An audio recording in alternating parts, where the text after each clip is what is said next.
Another concept to keep in mind, audience versus ideal audience. For this one, I use a dartboard analogy. So a lot of people push back against the concept of niching down and getting sort of specific. And the reason they do that is they're worried that it will exclude other people who may like what they do. But the truth is, I like this dartboard analogy because you get the most points by aiming at the bullseye, which is the smallest, if you think about it in terms of niche, the smallest, most specific niche. But when you throw darts, you're still going to get points. For some of them are going to land outside the bullseye, and you're still going to get points. So when I think about it, when I think about niche, what I'm really talking about is ideal audience. Who are the people most likely to enjoy what you do? Who you would most like to serve, who you could best serve, and you focus very specifically on that and don't worry about excluding others, because what will happen is you'll be a home run and a perfect fit for those specific people, but you're still going to get others, right? So I'll use an example of let's say that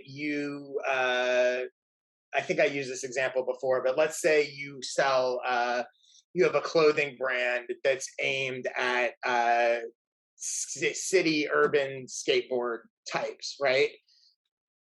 By aiming specifically for that, city urban skateboard types are going to love it. But there still may be people in the suburbs who still buy the clothes and still like it because they associate with that lifestyle, right? Versus just going, oh, we're a generic skateboard clothing company, right? You want to get specific, aim for the bullseye, and not worry about excluding others, because you're still gonna get some of them. But you want to be a perfect fit. You want to be for someone, not for everyone. In thinking about this, three key questions that will help you sort of hone in on this. The first one is obvious, and a lot of people think about it. Who's it for, right? Who's my newsletter for? Who's my brand? Who's my product for? The second one, a lot fewer people think about, and it might actually be more important. Who's it not for? You want to draw a line in the sand with your newsletter, your brand. And again, some of this is a general marketing principle, but there's certainly overlap. You don't want to be creating a newsletter that's for everyone. You want to create a newsletter that's for someone specific. One of the ways to hone in on this is a good exercise is to pick 3 traits that your ideal audience would have. Again, I'm using the term ideal, not only. It doesn't mean that these are the only people who will like your newsletter or what you do. It just means that they're the ones, again, that you would most want to be connected to, or who would likely get the most value out of what you do. That when you pick those 3 traits, the audience, the person doesn't have to have all 3. They could have any one of the 3. I'll give you an example. So for myself, my target audience is creators and entrepreneurs who want to grow their audience and business. The 3 sort of ideal traits I picked is people that use writing, newsletters, or Twitter to do so.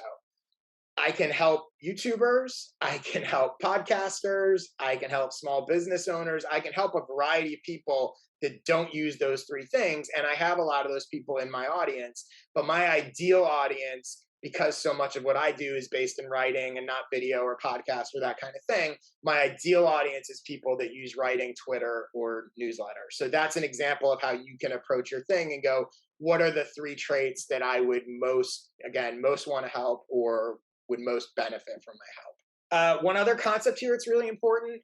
If you want to grow your audience, growth requires retention.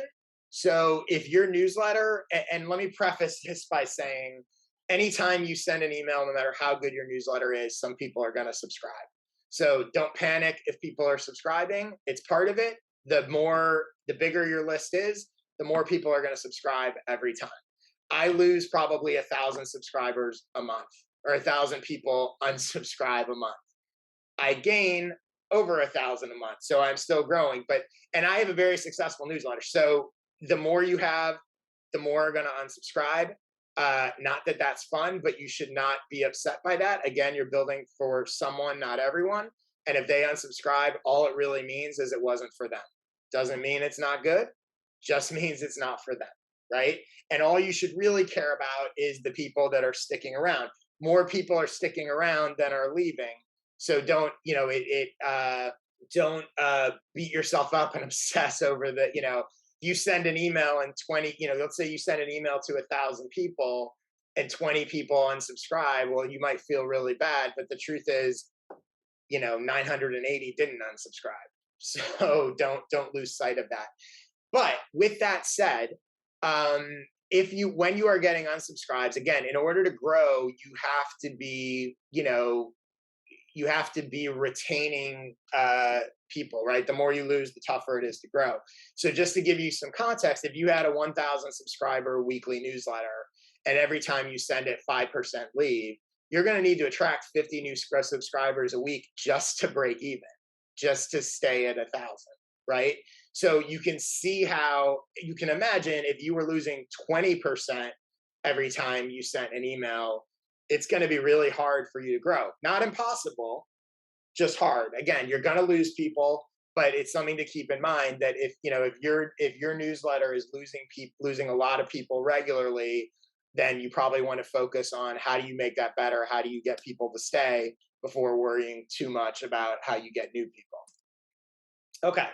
So with those concepts in mind, let's move on, and I'll share some specific tactics that you can use to grow your audience. So the first thing is, first I want to talk about how to grow your existing audience, and then we'll get into how to bring in new people.